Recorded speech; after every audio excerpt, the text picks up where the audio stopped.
¿Mantiene alguna relación una víctima con un victimista? Por lo pronto, sí se sabe que el victimista obtiene ventajas y por eso repite este rol.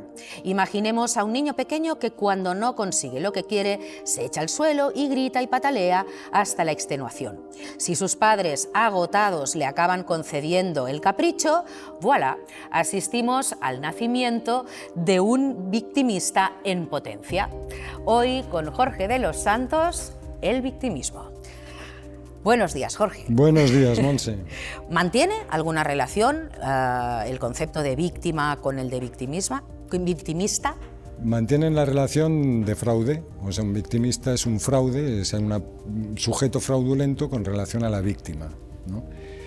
El victimismo, básicamente, por definírtelo así, Bruckner, si no recuerdo mal, lo definía de una manera bastante concisa, que es aquel que todas las contrariedades las entiende como un ultraje y además exige un reembolso, una compensación de esas contrariedades que él entiende que son contra él, ¿no? O sea, y me parece muy interesante lo que apuntas al principio de la relación, digamos, definir al victimista con relación a la víctima. Hay, yo te diría, dos cuestiones, por sintetizar un poco, que los diferencian perfectamente una víctima de un victimista. O sea, en primer lugar, por ejemplo, el que la víctima lo que desea por encima de todo es que lo que a él le ha sucedido no le suceda a nadie más.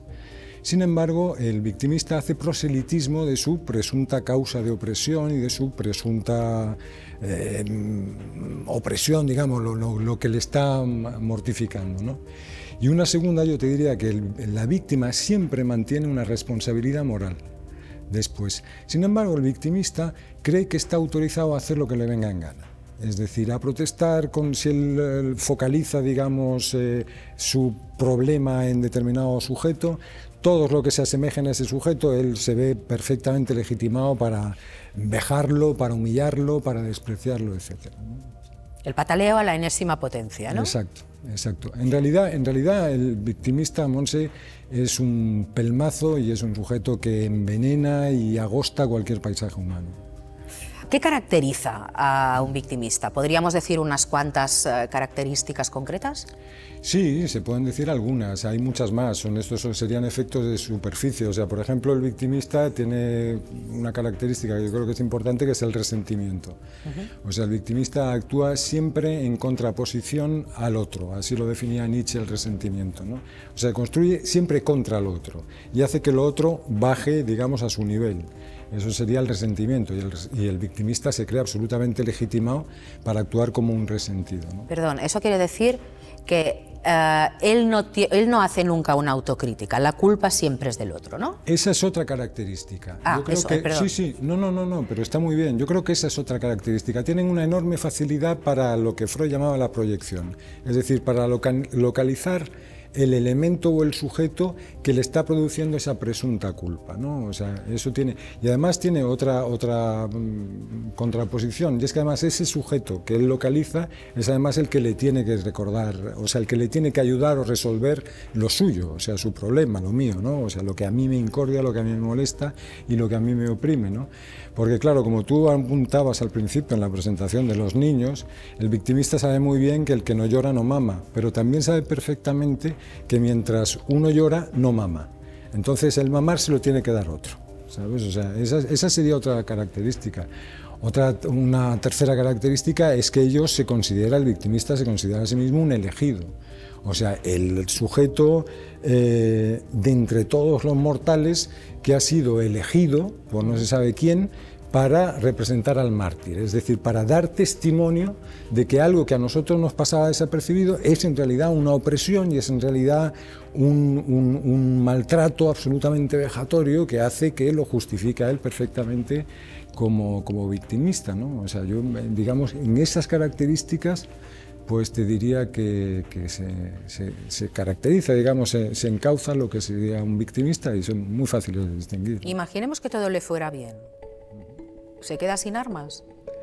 Sí, es que, o sea... ¿O encontraría la manera Tiene que persistir, digamos, en ese presunto motivo de victimización tiene que persistir, ¿no? O sea, porque el victimismo tiene muchas ventajas y luego, si tenemos tiempo, explicamos qué sociedad provoca, digamos, esta emergencia brutal hoy en día del victimista, ¿no?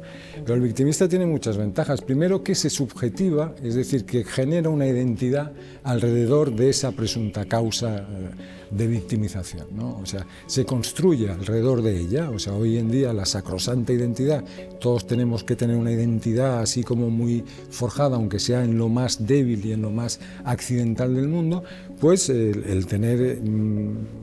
el considerarse a sí mismo una víctima de algo le permite organizarse. Otra segunda ventaja, por ejemplo, es que genera negocio a partir de ello. O sea, uno puede montarse su negocio, digo, su tenderete, a partir de esa causa. Te hacen vicepresidente de la Asociación de Oprimidos o de Vejados por tal circunstancia y tienes montado el negocio. O sea, te ganas la vida con ello.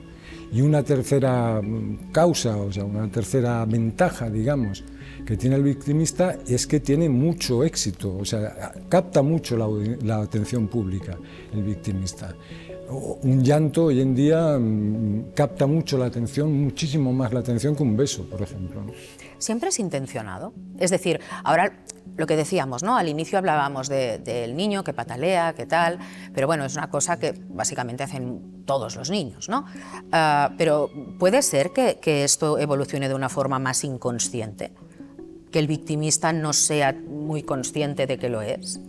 Puede ser, puede ser. Yo creo que, o sea, sí que es verdad que tienen muy anulada la capacidad crítica. Esa es otra característica. O sea, el victimista, por ejemplo, eso que podríamos llamar el principio de realidad. O sea, el saber que la condición humana es enormemente exigente y enormemente trágica, y es profunda y radicalmente trágica, ¿no?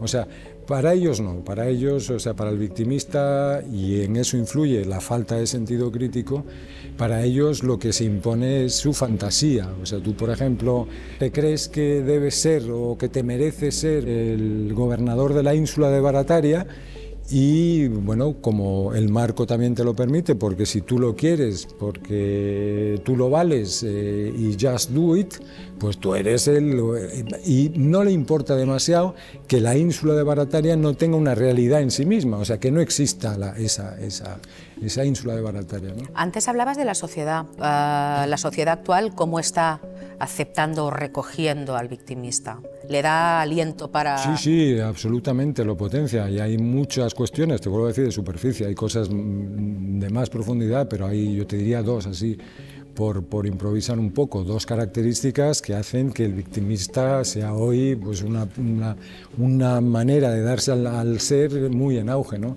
En primer lugar, yo te diría que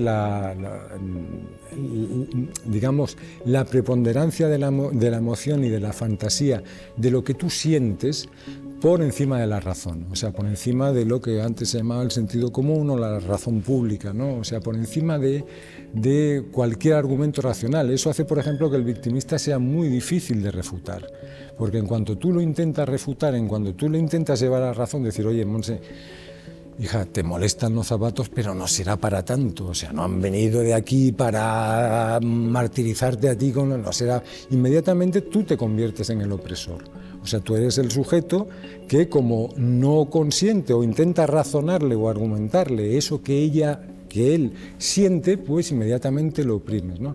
O sea, en primer lugar, el primado de las emociones y de los sentimientos sobre la razón genera mucha subida. Y luego algo que hemos hablado hoy aquí, o sea, la potenciación de la idiotez. O sea, el victimista es un idiota profesional. O sea, el que la idiotez sea sistémica hace que el victimista fluya. Y en un marco de idiotez regida, digamos, por una moralidad puritana, donde el tabú se inserta como garante de orden social, ese es el terreno perfecto, tiene la humedad y la temperatura perfecta para que la bacteria prolifere a sus anchas. Bueno, Jorge, hemos conseguido juntar el idiota de hace unas semanas con el victimista. Ya tenemos el pack completo. Muchísimas gracias, Jorge. Gracias.